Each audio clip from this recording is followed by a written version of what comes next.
बचपन में हम लोग सुनते आते थे, बड़े कहते थे ज्ञान अनंत है, ज्ञान की कोई सीमा नहीं है। और पिछले 20-22 सालों से जब से मैं वास्तु प्रैक्टिस कर रहा हूँ, मुझे भी ऐसा महसूस होने लगा है कि बिल्कुल सही कहा जाता था, ज्ञान की कोई सीमा नहीं है। आप जितना ज़्यादा सीखते हैं, जितना ज़्यादा ऊपर उठते हैं, उतना ही ज़्यादा आपको लगता है कि और सीखना है। ये बिल्कुल ऐसा ही है जैसे कि अगर आप अपने घर की फर्स्ट फ्लोर पे खड़े होकर अगर आप संसार को देखें तो आपको मैक्सिमम अपनी एक स्ट्रीट दिखेगी, सामने वाले पड़ोस के घर दिखेंगे। अगर आप रूफ टॉप पे जाके देखेंगे तो हो सकता है कॉलोनी का एक बड़ा पार्ट आपको दिख जाएगा। लेकिन अगर आप किसी तरह से जाइंट व्हील पे बैठ के देखेंगे तो हो सकता है पूरे का पूरा सिटी आपको दिख जाए। और अगर एरोप्लेन या हेलीकॉप्टर में जाके देखेंगे तो फिर अर्थ का काफ़ी बड़ा पार्ट आपको दिखना शुरू हो जाता है। तो जितना ही आप ज्ञान में ऊपर उठते हैं, उतना ही बड़ा वाइडर विजन हो जाता है और उतना ही ज़्यादा आपको फील होने लगता है कि कितना छोटा है हमारा ज्ञान, हमारे अंदर कितना कम है और कितना सारा हमें नहीं पता है। तो प्रैक्टिकली बहुत सारे ज्ञान की हमें ज़रूरत भी नहीं होती है, क्योंकि हर ज्ञान की प्रैक्टिस करने के लिए एक्सपर्ट्स अलग अलग हैं। हर ज्ञान के ऊपर मास्टरी करने वाले हर स्ट्रीम के मास्टर्स अलग हैं। आप कभी ऐसा तो नहीं सोचते ना कि डॉक्टर भी मैं ही बन जाऊँ, इंजीनियर भी मैं ही बन जाऊँ, लॉयर भी मैं बन जाऊँ और फिर वास्तु कंसल्टेंट भी मैं ही बन जाऊँ और ये भी मैं बन जाऊँ और वो भी मैं बन जाऊँ। ये संभव एक जन्म में बहुत मुश्किल है किसी व्यक्ति के लिए और शायद ऐसा कोई नहीं होगा। इंपॉर्टेंट है कि हम अपने फील्ड में कितनी मास्टरी रखते हैं, हमारे फील्ड के लिए जो यूजेबल नॉलेज है वो हमारे पास है कि नहीं, और उसी फील्ड में जो नॉलेज जिस वक्त हमें चाहिए वो हमें एक्सेसिबल हो जाती है कि नहीं हो जाती है।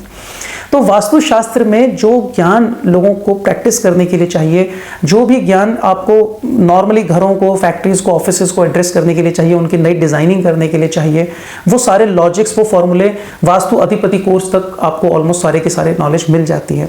लेकिन एक और डायमेंशन बच जाती है कि जो लोग उसके बियॉन्ड जाना चाहते हैं, जो चाहते हैं एक और 6th डायमेंशन हमारी परफॉर्मेंस में ऐड हो जाए। हम लोग सेंसिबली, लॉजिकली तो सारा काम कर रहे हैं, लेकिन क्या इसके बियॉन्ड भी कुछ है?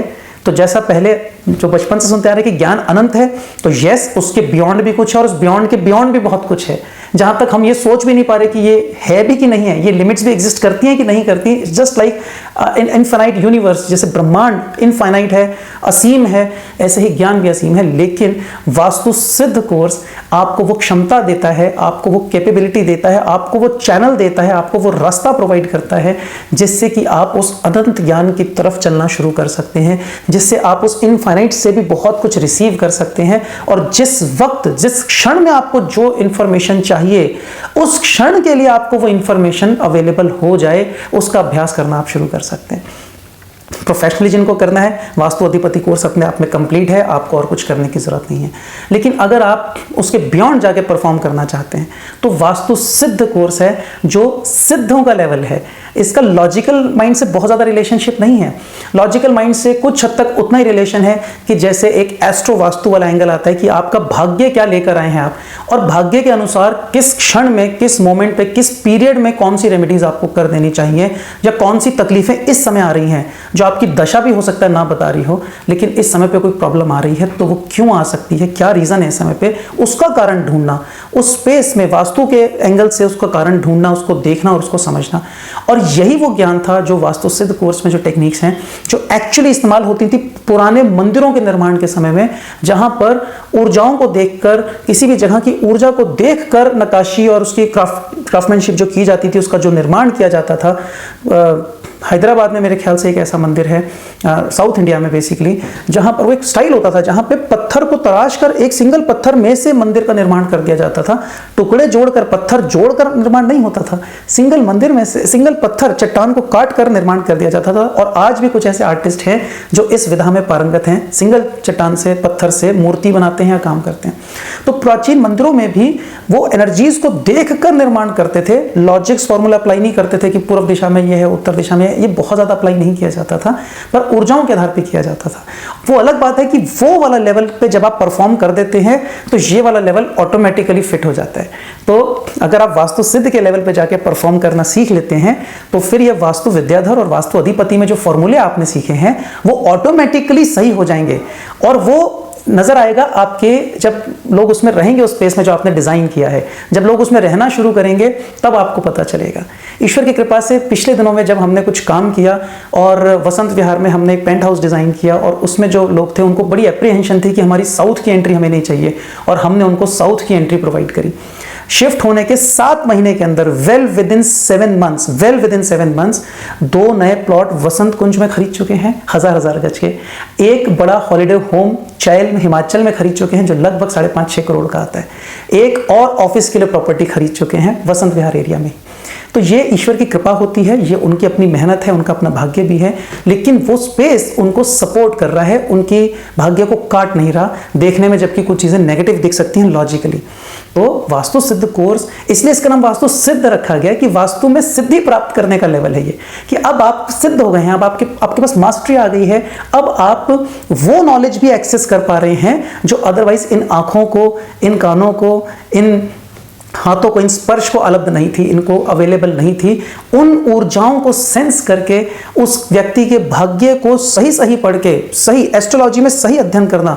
सिर्फ इतना नहीं, कुछ लोग कहते हैं वास्तु के लिए जितनी एस्ट्रोलॉजी चाहिए हमने उतनी पढ़ लीजिए। This is irrelevant, this is rubbish. ये नहीं होता है। आप किसी को किश्तों में या लिमिटेड वे में एनालाइज नहीं कर सकते।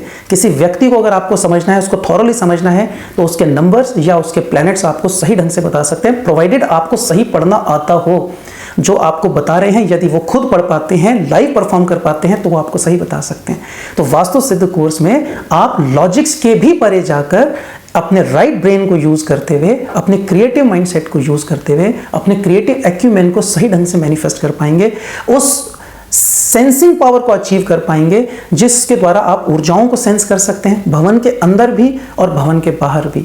बिल्टअप स्पेसेस के अंदर वास्तु पुरुष मंडल की जो एनर्जीज होती हैं उनको समझना, और नेचुरल स्पेस में जो एनर्जीज होती हैं उनको समझना, ताकि आप सही ढंग से समझ पाएं कि इस हॉरोस्कोप के लिए, इस व्यक्ति के लिए कौन सा भवन सही रहेगा, हमें किन चीज़ों का ध्यान रखना है, कहाँ पर बैल्कनीज बढ़ सकती हैं या नहीं बढ़ सकती हैं, कहाँ पर इनका बेडरूम होना चाहिए, किस डायमेंशन में इनको ज़्यादा सपोर्ट करेगा, कहाँ पे लंबाई और चौड़ाई को हम लोग किस तरह से रखें। ये छोटी छोटी सारी ये लॉजिकल बातें सारी कवर हो जाएंगी जब आप उस इलॉजिकल माइंड से काम करना सीख जाएंगे, उन ऊर्जाओं के साथ एकाकार होना सीख जाएंगे, उनके साथ डील करना शुरू कर देंगे। फिर आपको बहुत ज़्यादा ज़रूरत नहीं पड़ेगी नक्शा बनाकर उसके ऊपर दिशाएं मार्क करें और उसके बाद ABC लिख के और सारा उसको एनालाइज करें कि किस दिशा में क्या है। ये एलिमेंट्री लेवल है। लेकिन आप उसके बियॉन्ड जाना चाहते हैं, सिद्धों की तरह से काम करना चाहते हैं, तो फिर वास्तु सिद्ध का टाइटल आपके लिए है। और ये है वो तीसरा लेवल हमारे कोर्सेज का, वास्तु कोर्सेज का, जिसके बियॉन्ड हमारी नज़रों में कुछ भी और लेवल नहीं बचा है, सिर्फ और सिर्फ अभ्यास बचा है। इसको करिए और वास्तु सिद्ध के रूप में अपना और अपने जीवन का पर्पस पूरा करें और लोगों के लिए बेहतरीन स्पेसेस डिज़ाइन करें, नए घर, नई फैक्ट्रीज डिज़ाइन करें।